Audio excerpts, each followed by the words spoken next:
Pemirsa, pasca beredarnya video seorang wanita yang terkejut dengan biaya parkir kendaraan yang tinggi, petugas melakukan razia parkir liar di kawasan Blok G Pasar Tanah Abang, Jakarta Pusat. Ya, dalam razia tersebut seorang jukir liar meronta hingga harus digendong paksa oleh polisi. Katanya 10.000, oke, gue kasih 10.000 duit gocengan 60, hah? 60, hah? Ya kak, kata dia semua rata yang parkir pinggir jalan juga semua. Pasca beredarnya video seorang wanita yang terkejut dengan biaya parkir kendaraan yang tinggi, petugas melakukan razia parkir liar di kawasan Blok G Pasar Tanah Abang, Jakarta Pusat. Dalam razia, seorang juru parkir liar meronta hebat hingga harus digendong paksa polisi lantaran menolak diamankan. Petugas juga mengamankan 4 jukir lainnya dan mendapati uang tunai Rp600.000 hasil menjaga lahan parkir liar. Perharinya, jukir liar ini mengaku meraup penghasilan hingga Rp500.000 dengan tarif parkir sebesar Rp30.000 hingga Rp50.000 untuk kendaraan roda 2 dan 4. Ya, yang jelas kita melakukan pengamanan terhadap beberapa petugas parkir. Kita nanti akan kita akan interogasi, kita tanya apa-apa yang sudah dilakukan. Memang menjadi kendala kita kadang-kadang adalah ketika kita mengamankan begini, kendala kita di korban itu. Korban tidak melakukan pelaporan. Guna kepentingan pemeriksaan, kelima jukir liar tersebut kemudian dibawa petugas ke Polsek Metro Tanah Abang. Dari Jakarta, Rani Sanjaya, iNews melaporkan. Juru parkir liar ini memang meresahkan banget. Kadang ya, saya mau parkir, juru parkir liar nggak ada. Pas saya mau keluar parkir, tiba-tiba nongol minta duit. Wah, berarti kamu di ghosting tuh ya sama juga parkirnya ya. Saya bingung banget ya. Kadang ada, kadang nggak ada. Tapi ini kan sebenarnya kan mereka nggak resmi gitu ya. Setuju. Dan ini kan meresahkan juga gitu loh. Kadang maksa juga untuk pembayarannya harus segini. Benar. Nah, beberapa juga peraturan di minimarket ini ya, ketika memang itu digratiskan. Cuma kadang-kadang kalau kita tidak kasih itu kayaknya gimana gitu. Karena mereka juga menolong kita untuk mundur parkiran ya. Nah, baik lagi kita berharap pun dari pihak kepolisian ini bisa merazia sejumlah tempat lainnya, tidak hanya di Tanah Abang ya. Iya, tapi yang juga ada tempat parkir liar lainnya dan ada juru parkir liarnya yang meresahkan juga nih, supaya nggak melebar kemana-mana. Setuju. Sementara bisa polisi menangkap RK, ini asisten rumah tangga yang videonya viral usai mencuri uang dolar dan perhiasan emas nilai ratusan juta rupiah di kawasan Jakarta Barat. Pelaku ditangkap saat bersembunyi di kediamannya di Kabupaten Blora, Jawa Tengah. Berbekal rekaman CCTV, hasil olah TKP dan pemeriksaan saksi, tim Opsnal Unit 4 Subdit Resmo Polda Metro Jaya langsung melakukan pengejaran terhadap RK, pelaku pencurian di Desa Bakah, Kabupaten Blora, Jawa Tengah. Usai diamankan, pelaku selanjutnya diamankan ke Mapolda Metro Jaya untuk menjalani pemeriksaan. Selain pelaku, polisi juga menyita sejumlah barang bukti seperti dompet emas, amplop, dan ponsel. Akibat perbuatannya, pelaku terancam hukuman maksimal 5 tahun kurungan penjara.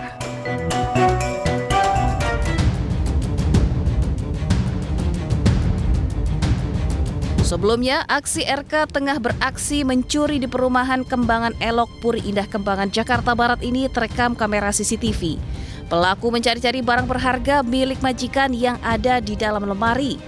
Dari beberapa kali aksinya, pelaku menggasak uang tunai rupiah dan dolar Amerika, serta perhiasan dengan nominal mencapai 125 juta rupiah. Dari Jakarta, Helmi Sajangbati, iNews melaporkan.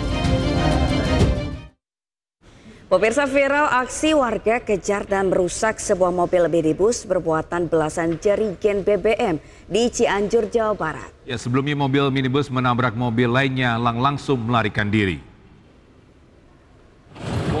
Segala sadayana ditabrak mobil Fortuner, saya diserempet. Inilah rekaman video amatir saat warga mengejar mobil minibus yang membawa belasan jerigen berisi BBM di Jalan Raya Cianjur Jonggol, Cianjur, Jawa Barat. Kejadian bermula saat warga kesal dengan ulah sopir mobil minibus yang melarikan diri usai menabrak mobil lainnya. Setelah terpojok di wilayah di Kampung Cijambe, mobil minibus tersebut ternyata sudah ditinggal kabur sopirnya lantaran takut diamuk massa. Warga pun melampiaskan kekesalannya dengan merusak mobil minibus tersebut dan ditemukan belasan jerigen BBM dalam mobil. Mobil tersebut ada Lantas di sekitar wilayah Cikalongkulon, tepatnya samping Koramil, menyenggol satu unit mobil Fortuner warna hitam, kemudian mobil tersebut kabur. Nah, sama warga dikejar. Setelah dikejar, masuk ke daerah Warudoyong, di antara perkebunan lah, tidak ada pemukiman, pemilik meninggalkan kendaraan tersebut. Nah, warga geram merusak mobil tersebut. Selain mobil, petugas juga mengamankan belasan jerigen berisi BBM. Kini petugas masih memburu pemilik mobil untuk mengembangkan penyelidikan kasus tabrak lari dan temuan BBM. Dari Cianjur, Jawa Barat, Muhammad Andi Ihsan melaporkan. Kita ke informasi selanjutnya. Bisa Direktorat Lalu Lintas Polda Metro Jaya mengklarifikasi viralnya ambulans pembawa pasien yang terkena tilang elektronik saat menerobos lampu merah maupun menerobos jalur busway.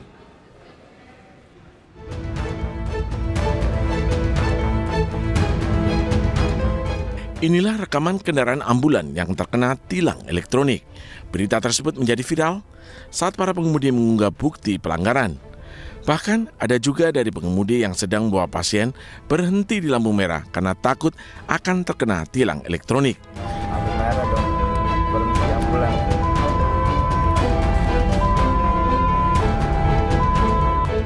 Terkait hal ini, Kasubdit Gakum Polda Metro Jaya, Ajun Komisaris Besar Polisi Ojo Ruslani, meminta maaf kepada masyarakat terutama sopir ambulan.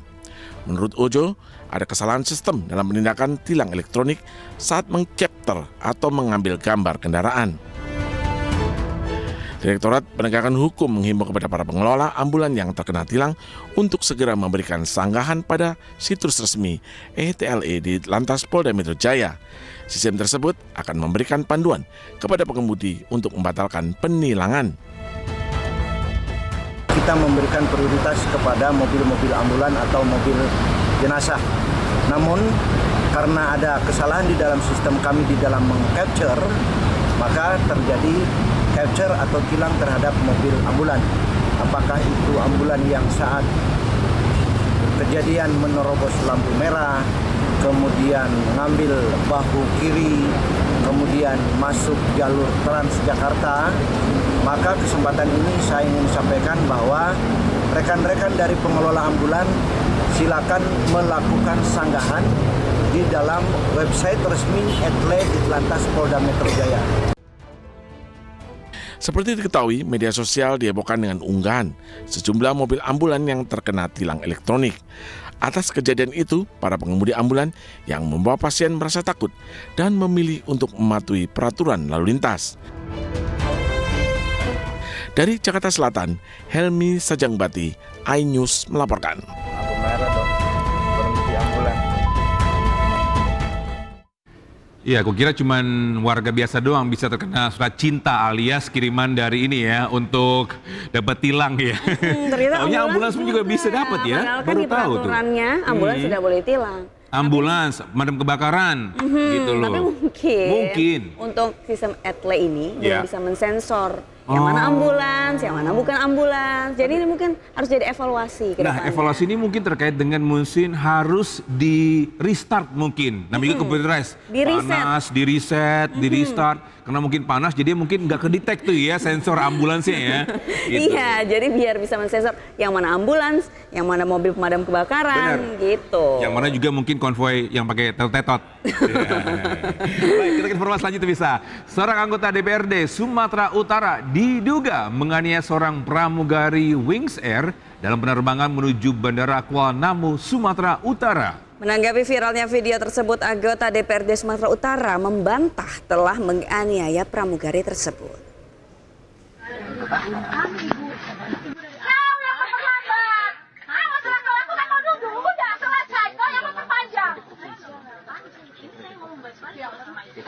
Jangan seperti itu dong Bu. Ini main tangan ini. Jangan rekam. Ini yang terlambat tuh. Ini ada permintaan sama pramugari. Seorang anggota DPRD Sumatera Utara diduga menganiaya seorang pramugari Wings Air dalam penerbangan pesawat dari Bandara Bineka Gunung Sitoli menuju Bandara Internasional Kuala Namu, Deli Serdang, Sumatera Utara. Sementara itu, menanggapi viralnya video, anggota DPRD Sumatera Utara Megawati Zebua membantah bahwa dirinya menganiaya pramugari. Kalau disuruh kayak gini nggak bisa. Video viral itu yang mengatakan saya mencekik itu tidak ada sama sekali, Pak. Tidak pernah saya mau mencekik orang. Saya hanya menyuruh pramugarinya untuk bergeser supaya penumpang yang lain bisa masuk pada saat itu. Jadi inilah ya media sosial juga. Dan saat itu saya hanya karena mau membantu seorang bapak tua yang tidak ingin bagasinya, barangnya, tasnya dibagasikan karena dia akan transit ke Padang. Di dalam soal menunggu barang di tempat menunggu bagasi kan 1 jam itu kan, bisa lah dia nggak ke dapatan pesawat, nyampe ke pesawat tadi dia akan hangus lah tiketnya ya. Makanya saya sangat membantu, saya minta tolong sama pramugarinya, tapi pramugarinya bertahan sekali dengan mengatakan itu sudah dilabel dan tidak bisa diletakkan di kabin. Megawati juga mengaku sudah berkomunikasi dengan pihak Wings Air dan sudah saling memaafkan atas insiden tersebut. Sementara itu, menindaklanjuti peristiwa tersebut, pihak Lion Air menyebut bahwa pihaknya tengah menempuh langkah hukum lantaran tindakan tersebut sebagai tindakan yang mengganggu keselamatan penerbangan. Justru pelanggan MZ menunjukkan sikap tidak kooperatif dengan tidak mengikuti instruksi awak kabin, berusaha melepas label bagasi, serta melakukan tindakan kontak fisik terhadap pramugari. Saat ini Wings Air sedang menempuh langkah-langkah hukum sebagai bagian komitmen untuk melindungi awak pesawat yang bertugas serta bagian menciptakan penerbangan yang aman dan profesional bagi semua pihak.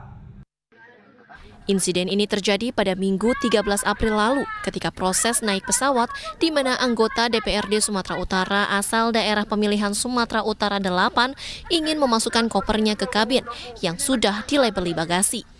Dari Medan, Sumatera Utara, Said Ilham, iNews melaporkan.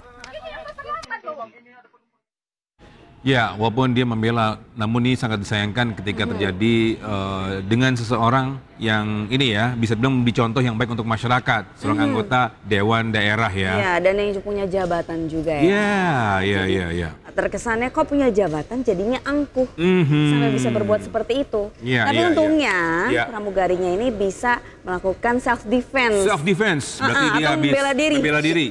Berarti pentingnya untuk kita pun belajar karate, taekwondo, UFC gitu-gitu kali ya. Jadi kalau ada orang yang mau mencoba untuk ini ya menyerang kita bisa self defense. Tapi kita berharap pun juga ya tidak terjadi lagi. Namun jika terjadi, mungkin pihak maskapai pun bisa memberi peringatan. Jika terjadi lagi, mungkin bisa di blacklist. Gitu. Karena itu kan mengganggu masyarakat banget ya. Betul sekali. Polisi telah mengamankan oknum dokter kandungan yang melecehkan pasien di sebuah klinik di Garut. Ya, namun dokter tersebut masih dalam pemeriksaan dan statusnya akan ditentukan lebih lanjut.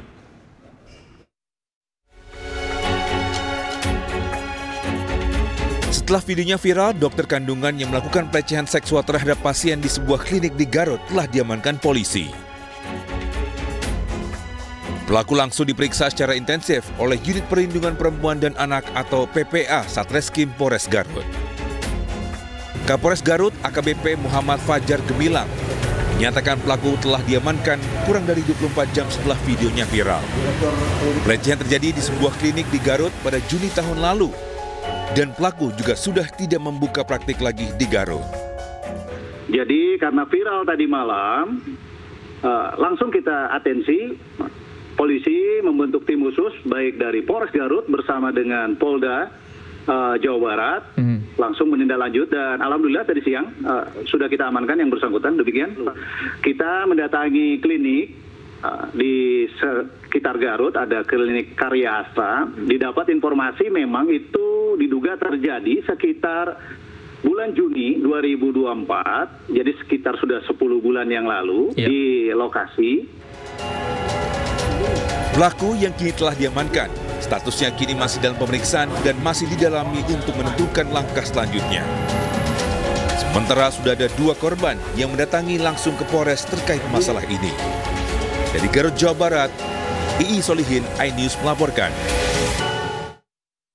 Ya, sebelumnya seorang dokter kandungan diduga cabuli pasien di sebuah klinik di Garut, Jawa Barat. Aksi dugaan pencabulan tersebut terekam dari kamera CCTV ruangan.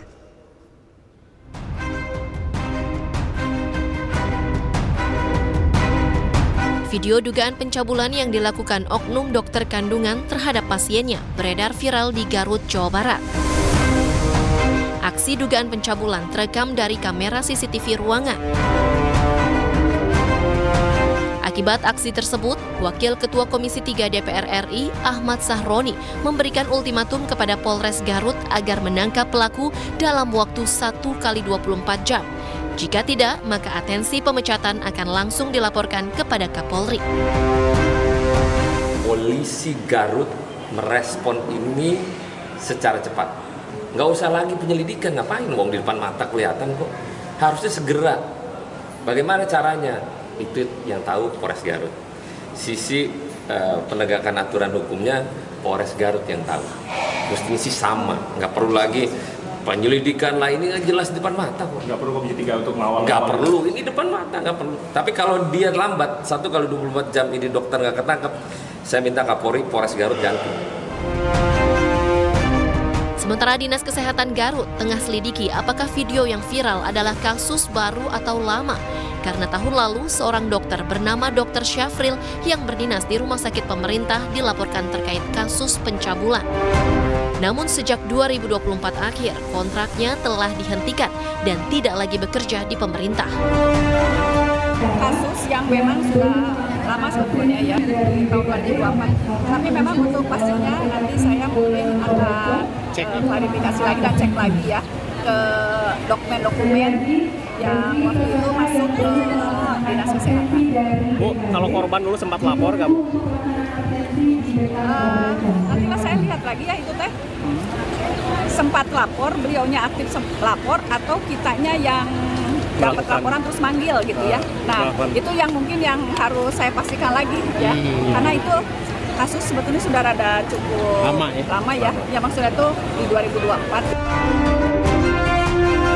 Sementara terkait lokasi kejadian, Dinkes menyatakan tidak terjadi di rumah sakit pemerintah. Dari Garut, Jawa Barat, II Solihin, iNews melaporkan. Pihak klinik tempat praktik oknum dokter kandungan cabul angkat bicara. Ya, oknum dokter kandungan itu berpraktik selama 2 tahun. Berprakteknya di sini, Bu? Sekitar 2 tahun. Oh, 2 tahun. Sejak tahun berapa, Bu? 2023. Sampai sekarang, tapi sudah kalau dari ini sudah tidak praktek lagi di sini.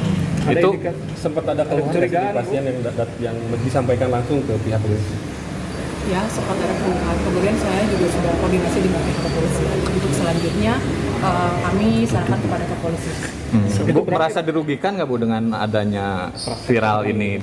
Jujur sangat sekali merasa dirugikan, apalagi bukan hanya kepada klinik saja sebagai pribadi, tapi kepada seluruh dokter-dokter juga di Indonesia, karena dengan adanya satu oknum ini, jadi mencoreng seolah-olah semua dokter itu sepertinya sama, gitu seperti itu.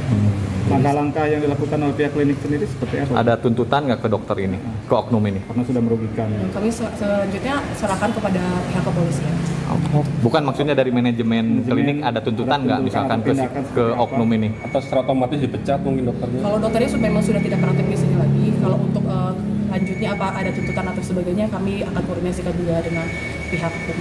Oke. Kalau dokternya nggak bekerja di sini, udah tidak bekerja, karena memang ada kasus itu, atau memang dia mengundurkan diri atau seperti apa? Sudah mengundurkan diri sih dari awal. Dari 3 hari ke belakang berarti? Dari sebelumnya, dari bulan tahun ini sudah mulai tidak ini sih praktek tidak praktek lagi di sini. Praktek itu sudah terjadwal, tidak khusus gitu. Jadi hanya hari-hari tertentu tidak, dan ke pasien juga sudah beliau tidak praktek lagi di Garut, karena memang beliau sudah tidak praktek di rumah sakit itu juga. Jadi saat ini prakteknya gimana pun saya kurang tahu gitu. Tapi nama dokternya masih terpampang ya di depan sana, Bu? Masih. Ya, takutnya masyarakat mengira ini masih praktek di sini gitu. Untuk itu mungkin nanti kita akan coba dicabut, takutnya masyarakat juga takutnya ada. Dan bisa untuk informasi terkini kasus dokter kandungan diduga cabuli pasien, kita sudah terhubung dengan rekan I Solihin di Garut, Jawa Barat. Ya, selamat pagi I, bagaimana informasi terbaru, apakah pelaku sudah ditahan?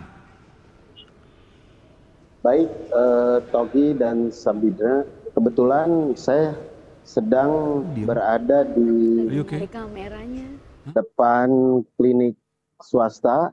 Benar bahwa oknum dokter kandungan terhadap pelaku pelecehan terhadap pasien yang saat itu diperiksa kandungan sudah diamankan tim khusus Polres Garut bersama jajaran Polda Jabar Selasa malam dan langsung diperiksa intensif di ruangan PPA Satreskrim Polres Garut.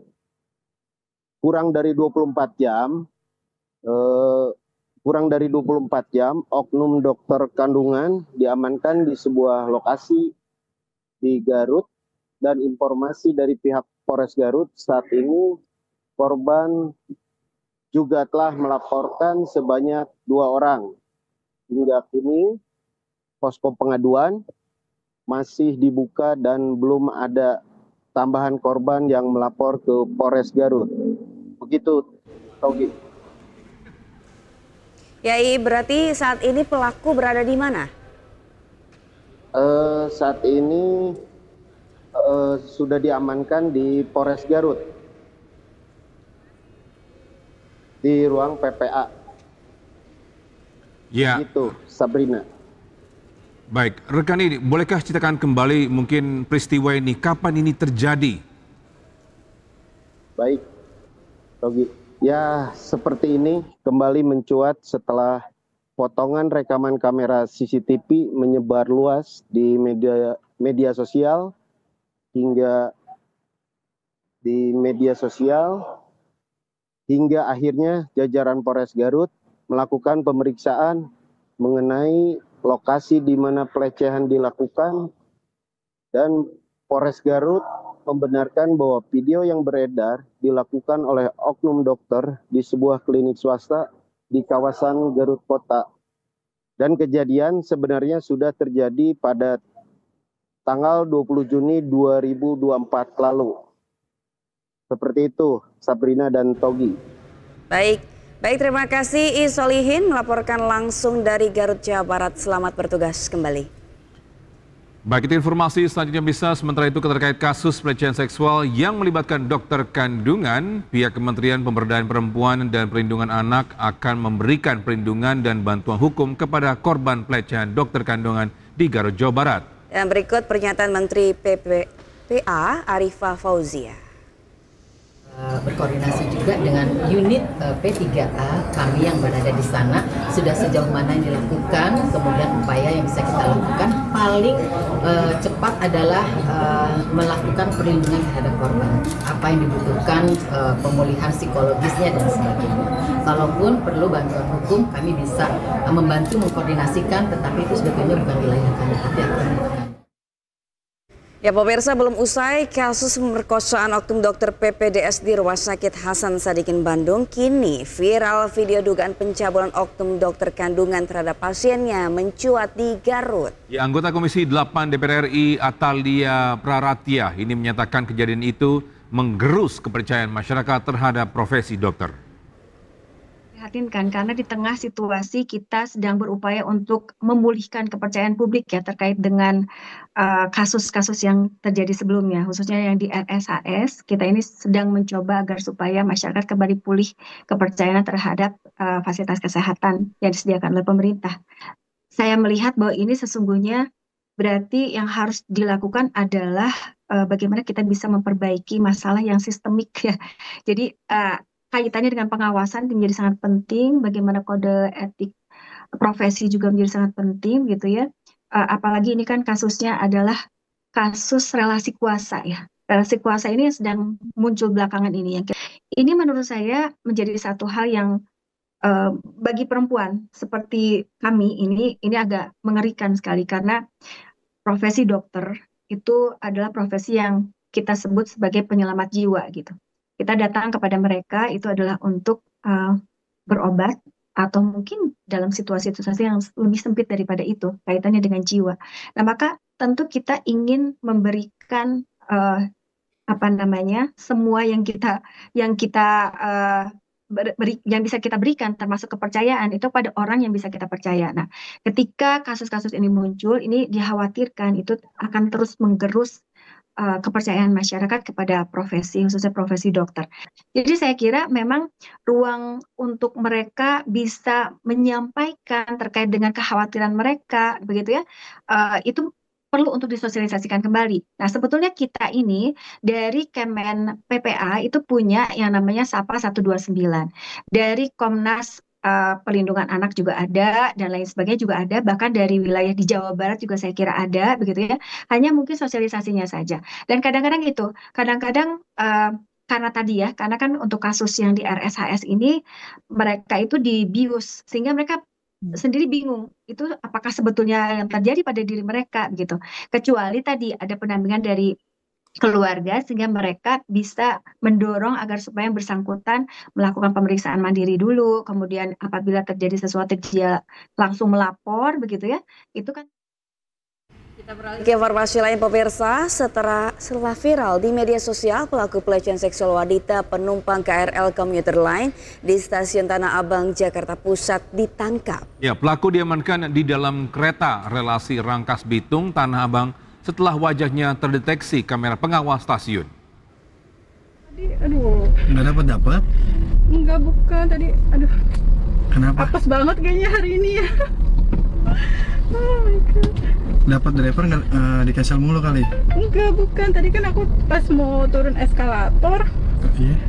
Aku nggak nyadar ada cowok di belakang aku. Oh. Terus dia numpahin di celana belakang. Inilah video viral saat wanita penumpang KRL komuter lain mencurahkan isi hatinya pada pengemudi taksi online. Wanita ini mengaku dilecehkan saat baru keluar dari kereta dan turun menggunakan eskalator di stasiun Tanah Abang, Jakarta Pusat. Setelah dilakukan penyelidikan, pelaku pelecehan seksual tersebut ditangkap Polsuska KAI Komuter saat menumpang kereta relasi Rangkas Bitung Tanah Abang. Wajah pelaku terdeteksi kamera analitik yang ada di stasiun Tanah Abang dan Rangkas Bitung. Setelah diperiksa, pelaku mengakui perbuatannya dan kemudian diserahkan ke Polres Metro Jakarta Pusat, di mana korban juga sudah membuat laporan polisi. Pelaku tertangkap karena tertangkap di video analitik yang kebetulan kami punya tim yang 24 jam memonitor pergerakan penumpang. Selain harus berurusan dengan hukum, pelaku juga secara otomatis masuk daftar hitam KAI dan tak lagi bisa menggunakan moda transportasi komuter lain. Pihak KCI juga mengimbau pengguna KRL untuk waspada pelecehan seksual dan segera melapor jika menjadi korban. Dari Jakarta, Ranu Sanjaya, iNews melaporkan. Ya, kita beri apresiasi kepada pihak kepolisian dan juga PT KAI telah menangkap ini ya, oknum pelecehan yang kasusnya terjadi beberapa hari yang lalu ya. Karena kita tidak tahu ya ini terjadi gara-gara ini ya viral oleh driver tadi. Ini akhirnya viral. Nah, mungkin setelah viral baru dilakukan penangkapan terhadap oknum tersebut. Semoga setelah ini tidak perlu viral dulu ya. True, langsung ditanggapi dan semoga keamanan di stasiun ini semakin lebih terjaga lagi gitu. Lebih ketat juga ya. Lebih ketat lagi pengamanannya di. Mungkin bisa dipasangkan mungkin CCTV di setiap gerbong juga dan juga mungkin kalau dulu kan security juga di mana-mana. Bisa juga ditambahkan. Dan kita juga menghimbau untuk ini ya, mungkin ada korban-korban yang lainnya yang mungkin takut, please speak up. Mungkin ke siapapun agar ini ya tidak ketakutan lagi untuk menggunakan transportasi umum ya. Betul sekali. Presiden ke-7 Indonesia Joko Widodo meminta oknum yang menuduh ijazahnya palsu untuk membuktikan tuduhannya. Sementara kiat memanasnya polemik isu ijazah palsu Joko Widodo, ratusan orang yang mengatasnamakan tim pembela ulama dan aktivis mendatangi Fakultas Kehutanan UGM. Siapa yang mendalilkan, itu dia yang membuktikan. Siapa yang menuduh, dia yang juga harus membuktikan.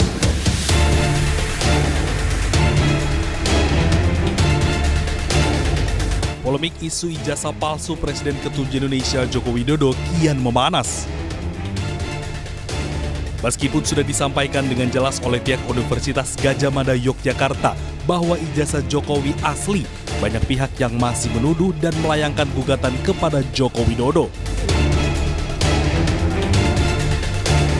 Semakin memanasnya isu ijazah palsu tersebut membuat Joko Widodo dan tim pengacaranya mempertimbangkan untuk menempuh langkah hukum apabila masih ada oknum yang mempersoalkan isu tersebut.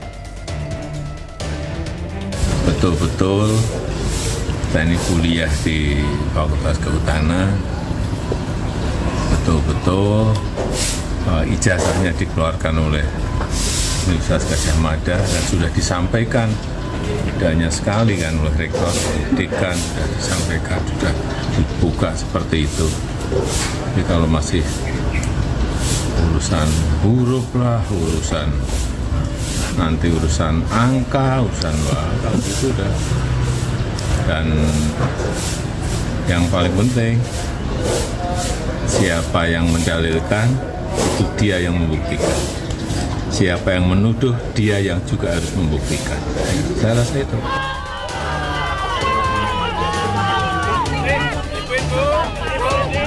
Sementara itu, ratusan orang yang mengatasnamakan tim pembela ulama dan aktivis mendatangi Universitas Gadjah Mada Yogyakarta untuk meminta klarifikasi kepada UGM terkait keaslian ijazah Presiden ke-7 Joko Widodo.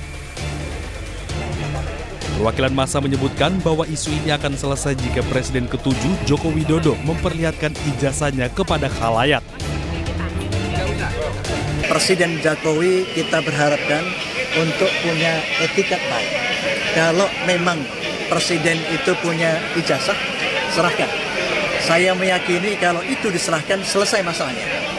Tetapi ketika di pengadilan, kita melihat proses hukum itu berjalan, orang yang menuduh sementara divonis hukum, tetapi belum bisa dibuktikan di pengadilan, ijazah itu ada atau tidak.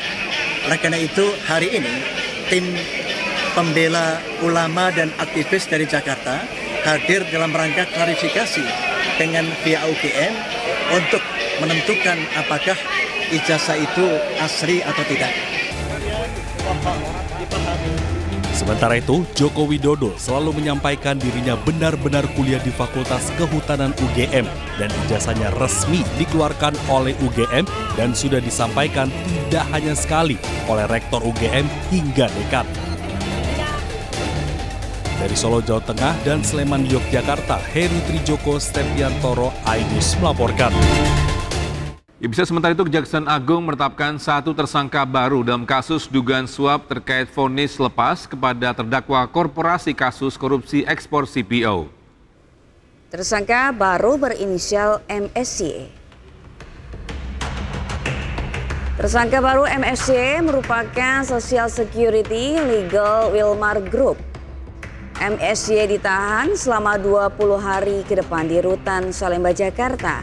Selain menetapkan tersangka baru, Kejagung juga telah melakukan penggeledahan di 3 lokasi dan menyita 2 mobil mewah. Sebelumnya, Kejagung telah menetapkan sebanyak 7 tersangka dalam skandal suap vonis lepas kasus minyak goreng. Ketujuh tersangka terdiri dari 4 hakim, 1 panitera, dan 2 pengacara.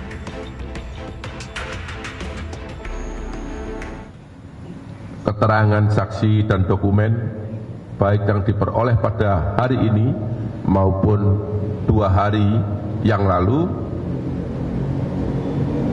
penyidik menyimpulkan telah ditemukan 2 alat bukti yang cukup sehingga pada malam ini menetapkan 1 orang tersangka atas nama MSY.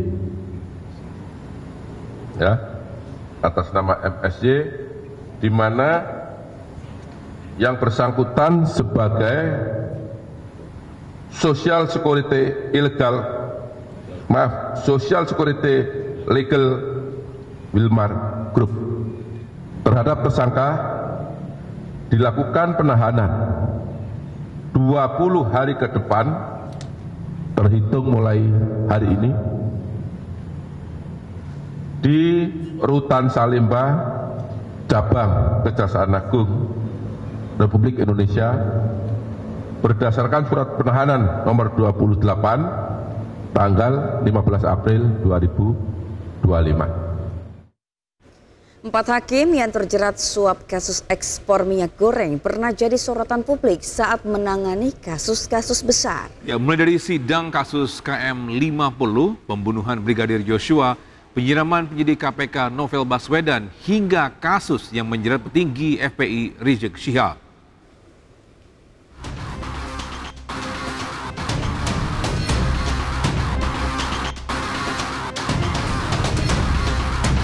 Tersangka kasus suap penanganan korupsi ekspor minyak sawit mentah Muhammad Arif Nuryanta yang kini menjabat sebagai Ketua Pengadilan Negeri Jakarta Selatan pernah menangani sejumlah kasus besar. Nama Arif sebelumnya pernah menjadi sorotan publik saat memutus vonis bebas terhadap terdakwa penembak Laskar Front Pembela Islam atau dikenal dengan peristiwa KM 50. Selain itu, Arif juga pernah menjatuhkan vonis bebas terhadap selebritas Ashanti pada 2019 dalam kasus pencemaran nama baik senilai 14,3 miliar. Tersangka lainnya, Hakim Ali Muhtarom juga jadi sorotan. Ia merupakan salah satu hakim Pengadilan Tipikor Jakarta yang sempat menangani sejumlah perkara seperti kasus korupsi PT Asabri, kemudian kasus korupsi mantan Gubernur Papua Lukas NMB, kasus korupsi BTS 4G Kemenkominfo, hingga menangani perkara korupsi impor gula. Dalam kasus ini menjerat mantan Menteri Perdagangan Thomas Lembong. Usai Ali Muhtarom jadi tersangka, posisinya dalam penanganan perkara ini digantikan hakim lain. Hakim lainnya yang jadi tersangka adalah Juyamto. Namanya mencuat setelah menangani kasus penyiraman air keras terhadap penyidik senior KPK Novel Baswedan pada 2019.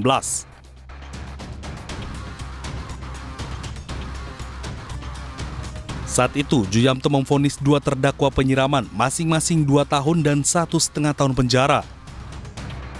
Selain itu, Juyamto juga pernah menangani perkara perintangan penyidikan kasus pembunuhan berencana terhadap Brigadir Yosua Huta Barat yang menjerat Verdi Sambo. Beberapa waktu lalu, Juyamto menjadi hakim tunggal dalam sidang pra-peradilan yang diajukan Sekjen PD Perjuangan Hasto Kristianto. Dalam putusannya, Juyamto menolak pra-peradilan Hasto. Adapun Hakim Agam Syarif Baharudin pernah menangani perkara kasus korporasi termasuk di sektor kelapa sawit hingga kasus yang menyeret petinggi FPI Rizik Syihab.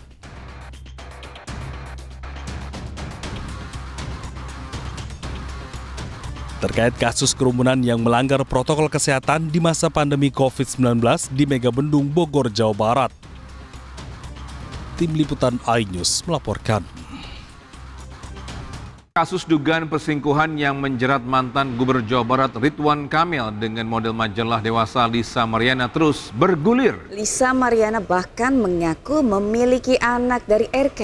Tidak hanya itu, RK juga kini dibidik KPK dalam dugaan korupsi pengadaan iklan Bank Pembangunan Daerah Jawa Barat dan Banten.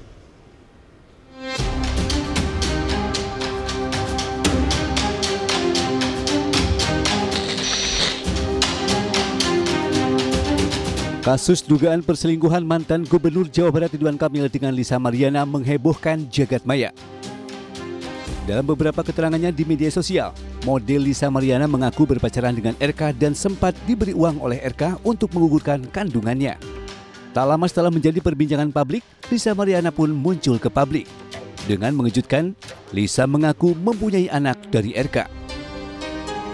Kronologis kenal sama Pak RK itu saya dikenalkan oleh AA. Ya, dikenalkan oleh AA, berlanjut ke medsos dan Pak RK sendiri yang men-DM saya di Instagram. Ini tahun berapa? Awal 2021 di bulan Mei. Sementara pengacara Ridwan Kamil, Muslim Jaya Butar-Butar membantah tuduhan Lisa Mariana. Enggak, itu bohong, tidak ada. Karena mekanisme kan jelas, kan begitu. Jadi sekali lagi, kami kan sudah sampaikan tadi bahwa proses tes DNA seyogianya, ingat sekali lagi, seyogianya itu melalui proses pengadilan. karena itu melalui proses implikasi. Jadi bagian dari proses hukum yang akan dilakukan. Namun sekali lagi tentunya kesepakatan kedua belah pihak, ya kalau memang tanpa melalui pengadilan sih oke saja Pak. Hari ini saya bilang tadi, Pak RK siap untuk melakukan tes DNA secara mandiri bahasanya kalau begitu ya. Dan bisa dilakukan itu, dan tentunya agar apa? Tidak dusta di antara kita. Kira-kira begitu jawabannya. Pak, berarti akan diselesaikan secara kekeluargaan kah atau tetap di jalur hukum? Kan sesuai tadi saya sampaikan, ya ini kan harus dilakukan proses hukum. Nah, namun demikian semuanya tentunya ini kan negara kita negara hukum. Nah, tentunya dilakukan sesuai dengan proses hukum. Kira-kira begitu.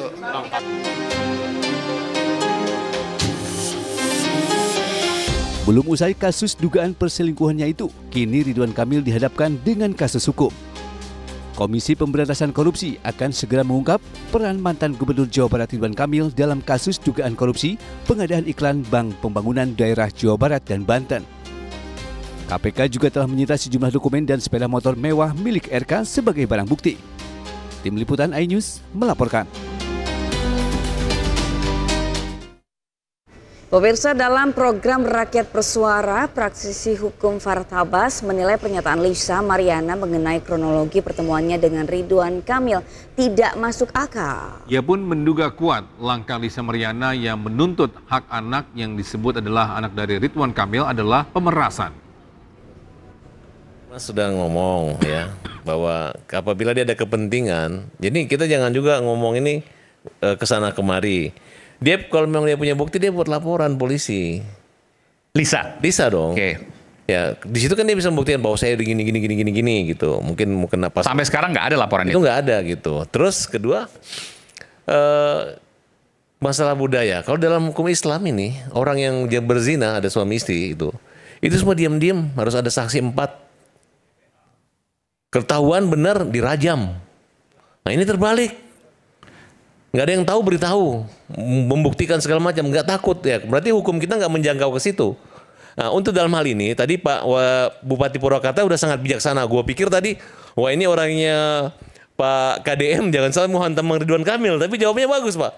Bapak asal Pak Ridwan minta maaf itu kalau Pak Ridwan Kamil sudah terbukti dihukum dia meringankan hakim boleh, tapi kalau dia merasa tidak, ini perkara pemerasan kok. Tujuannya uang, ditunggu muncul nggak uang gitu. Ya. Bahkan ketika ada chat yang palsu katanya di 2,5 miliar dipamer-pamerin. Kalau saya malu tuh, cuman 2,5 miliar harga daripada damai dipamer-pamerin. Kecuali udah 50 M lah, mungkin saya pamer-pamerin. Tidak jelas dari mana chatnya. Tujuannya apa? Untuk propaganda, untuk viral, bukan keadilan di sini. Nah, dan lihat cara dia ngomong di TV. Begitu gini pengacara ditarik mic-nya, ya kan? Mana harga diri wibawa seorang lawyer kalau digitu sama klien? Ya, dan saya bilang perkara ini tidak hanya Lina yang bisa dilaporkan, pengacaranya pun bisa. Bisa harga kacang kedelai impor di pasaran tanah air kini melonjak hingga Rp9.700 per kilogramnya. Kenaikan ini membuat para perajin tahu tempe di sejumlah daerah menjerit dan terpaksa mengurangi ukuran agar tidak merugi.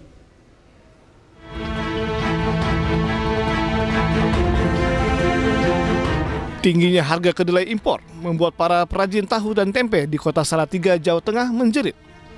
Kini harganya mencapai Rp9.700 dari sebelumnya Rp8.000 per kilogramnya. Agar tidak merugi, mereka terpaksa mengurangi ukuran tahu dan tempe. Ketua Koperasi Produsen Tahu Tempe Indonesia, Kopti Jawa Tengah memprediksi harga kedelai impor akan terus melonjak mencapai Rp10.000 bahkan lebih. Jelas akan mengalami satu kesulitan pembelian kedelai itu. Ya, itu nanti akan berdampak pada harga jual tempe tahu nggak sih Pak? Pasti itu. Bisa juga itu nanti ukurannya dikurangi.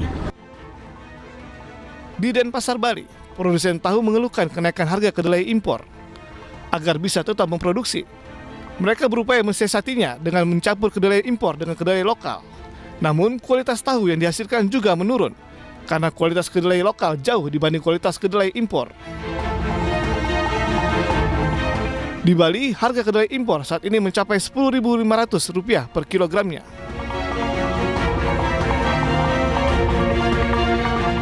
Kualitasnya tuh lebih menurun, cenderung turun karena tahunya tuh tipis ya Pak. Sarinya yang didapat dari kedelai lokal tuh sedikit dah gitu. Sedangkan kan kedelai impor tuh lebih banyak sarinya. Sementara di Tanah Laut Kalimantan Selatan, perajin tahu dan tempe tidak berani menaikkan harga jual mereka di tengah naiknya harga kedelai impor. Mereka juga tidak dapat beralih ke kedelai lokal karena hasilnya tidak sebagus kedelai impor. Agar tetap dapat bertahan, para perajin tahu dan tempe terpaksa mengurangi ukuran cetakan tahu mereka tanpa harus menaikkan harga. Ya, kita cara mengantisipasinya Pak ya, kita kalau menaikkan harga tahu itu agak susah kan Pak? Ya. Jadi caranya kita memperkecil ukuran. Produsen tahu dan tempe berharap adanya upaya nyata dari pemerintah untuk mampu menekan harga kedelai impor di pasaran. Ini agar mereka tetap bisa memproduksi dengan kualitas yang bagus dan tidak merugi. Tim Liputan iNews melaporkan.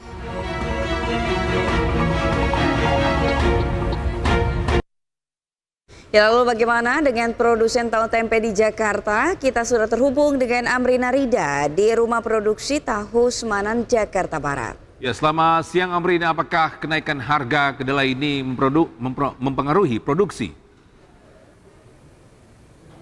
Iya, Togi dan juga Sabrina, seperti yang mungkin kita telah ketahui bersama bahwa memang sekarang harga kedelai sedang naik dari yang biasanya berada di angka sekitar Rp8.500 hingga Rp9.000 per kilogramnya, sekarang naik menjadi Rp10.000 per kilogramnya. Nah, terkait dengan kenaikan harga kedelai ini, salah satu sektor yang paling terdampak adalah sektor produksi tahu rumahan. Sekarang kami sedang berada di salah satu rumah produksi tahu rumahan yang berada di area Semanan, Jakarta Barat. Ini kalau kita bisa melihat begitu ya, memang untuk saat ini proses produksi tahu masih berlangsung. Sekarang sedang dilakukan proses pencetakan, dan kalau tadi kami sempat berbincang, ada dampak tersendiri yang dirasakan oleh owner ataupun juga pengrajin tahu terkait dengan kenaikan harga kedelai ini. Nah, Togi dan juga Sabrina, untuk mengetahui mungkin ya nanti apa saja sih yang menjadi dampak dari kenaikan harga kedelai ini,